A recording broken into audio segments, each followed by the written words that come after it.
Hello friends, welcome to Aakash classes. स्वागत है आप सभी का अपने यूट्यूब चैनल आकाश क्लासेस में। चलिए स्टार्ट करते हैं प्रॉफिट एंड लॉस का टाइप नंबर 3। इससे पहले मैं आप लोगों को टाइप नंबर 1 और 2 करवा चुका हूँ। ये आपका टाइप 3 आज स्टार्ट हो रहा है। तो चलिए टाइप 3 को देख लेते हैं।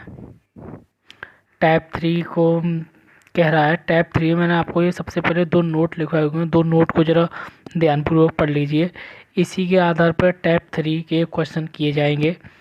तो नोट देख लेते क्या है। नोट में ये कह रहा है कि नोट नंबर 1, जब दो वस्तु का सीपी यानी क्रय मूल्य समान हो और सेम चेंज हो तो नो प्रॉफिट और नो लॉस होता है। ठीक।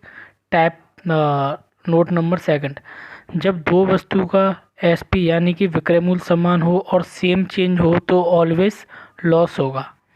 सेम चेंज का मतलब होता है, जैसे इसमें कह रहा है कि सीपी समान हो और सेम चेंज हो। सेम चेंज का मतलब होता है दोस्तों, मान लो 20% का लाभ हो रहा हो और 20% की हानि, उसे कहते हैं सेम चेंज। उस चीज़ को हम सेम चेंज कहते हैं। ठीक है। तो देख लेते हैं, क्वेश्चन देख लेते हैं, इससे और आसानी से समझ में आएगा सेम चेंज क्या होता है।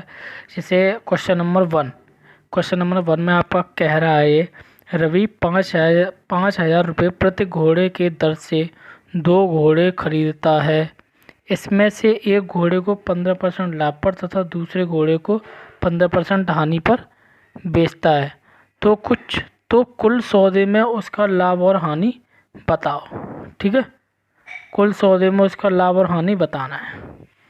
तो अब ये क्या कह रहा है, क्वेश्चन को एक बार देख लीजिए किस पे आधारित है। मतलब नोट नंबर 1 से मैच कर रहा है या 2 से कर रहा है, ये देख लेते हैं। ये कह रहा है, मैंने बोला था, और इसमें क्या है, सीपी समान है। सीपी समान है, जब दो वस्तुओं का सीपी समान हो। ये कह रहा है जब 5,000 रुपये घोड़े की तरफ से 2 घोड़े क्या कर रहा है, खरीद रहा है यानी कि सीपी समान है। तो मैंने बताया था अगर सीपी समान है तो, और सेम चेंज यानी कि अगर 15% का लाभ हो रहा है और 15% की हानि हो, उसे कहते हैं हम सेम चेंज भी है। तो उस पूरे सौदे में उसे लाभ और हानि बताओ। तो पूरे सौदे में क्या होगा, ना उसे लाभ होएगा ना उसे हानि होगी। तो इसका आंसर आपका क्या होगा, नो प्रॉफिट नो लॉस। ये आपका आंसर होगा। और मैं आपको समझा भी देता हूँ, आपके दिमाग में अगर ये आ रहा होगा कि नो प्रॉफिट नो लॉस कैसे होगा, वो चीज़ मैं आपको चलो समझा देता हूँ। ये कह रहा है कि 5,000 रुपये के प्रति की दर से 2 घोड़े खरीदे। पहला घोड़ा खरीदा उसने 5,000 रुपये का, दूसरा घोड़ा भी उसने कितने का खरीदा, 5,000 रुपये का। पहले पे कितना हो रहा है, 15% लाभ हो रहा है। इसका कितना निकाल लो, 15% निकाल लो। परसेंट से ये 2 जीरो खत्म, 75 कितने हो गए, 75, 750 ये हो गए। अब इस पे क्या हो रहा है, दूसरे वाले पे क्या हो रहा है, 15% की हानि हो रही है। दूसरे वाले पे 15% की हानि यानी इसका भी 15%। इससे 2 जीरो खत्म परसेंटेज से, तो 75। तो क्या हो रहा है, 750 तो इससे ये सब खत्म हो जाएगा। तो क्या हो रहा है, तो नो प्रॉफिट नो लॉस। इसलिए ये आपको पॉइंट दिया गया, अगर सीपी समान हो सेम चेंज हो तो नो प्रॉफिट नो लॉस। यहाँ तक समझ में आया दोस्तों। चलिए नेक्स्ट क्वेश्चन करते हैं। अगला क्वेश्चन एक कह रहा है, एक व्यापारी ने 2 प्रकार की चीज़ों को प्रत्येक 10,000 की दर से बेची। उनमें एक पर 20% की हानि हुई और दूसरे पर 20% का लाभ। तो पूरे सौदे में कितना लाभ अथवा हानि हुई, ये चीज़ हमें बतानी है।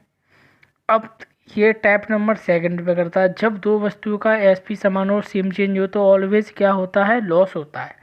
अब इसमें देख लेते हैं, 10,000 रुपये पर 2 वस्तुएं खरीदी जा रही हैं यानी कि एसपी समान है, और सेम चेंज है यानी कि 20% की हानि और 20% का लाभ है। तो पूरे सौदे में कितना लाभ और हानि होगा, हानि होगी। ऐसे केस में हमेशा क्या होता है, हानि होती है। उसका फॉर्मूला आपको याद करने पड़ेगा।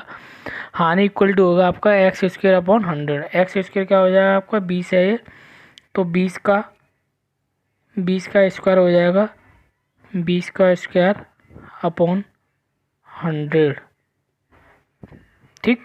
तो 20 का स्क्वायर कितना हो जाएगा आपका, 400 अपॉन 100। तो ये कि 0 से 0 कट ऑफ ख़त्म, ये कितने बचे 4%। तो 4% की क्या होगी दोस्तों, 4% की दोस्तों इससे जो है हानि हो जाएगी। ठीक है दोस्तों, तो ये था आज का आपका टाइप नंबर 3। तो अगर आपको वीडियो अच्छी लगी हो तो चैनल को लाइक शेयर एंड सब्सक्राइब करें। कल मैं आपको कराऊंगा टाइप नंबर 4। तो कृपया इस वीडियो को ज़्यादा से ज़्यादा शेयर करें, जिससे कि मुझे भी थोड़ा बहुत वीडियो को बनाने में, अपलोड करने में थोड़ा सा मुझे भी शक्ति मिले। जैसे कि मैं आपको बताना चाहूँगा कि मैं जैसे वीडियो डालता हूँ तो उस पर व्यूज़ ज़्यादा खास नहीं आ रहा, तो इसलिए लोगों को ज़्यादा से ज़्यादा शेयर करो, मुझे कमेंट करके बताओ। अगर कोई भी गलती है, समझ में नहीं आ रहा, क्या दिक्कत है, वो आप मुझे कमेंट बताओ तो मैं उस चीज़ में सुधार करूँगा और मैं आपको और बेहतर से बेहतर कंटेंट देने की कोशिश करूँगा, जिससे कि आप लोगों का अच्छे से समझ में आ सके। ठीक है, थैंक यू।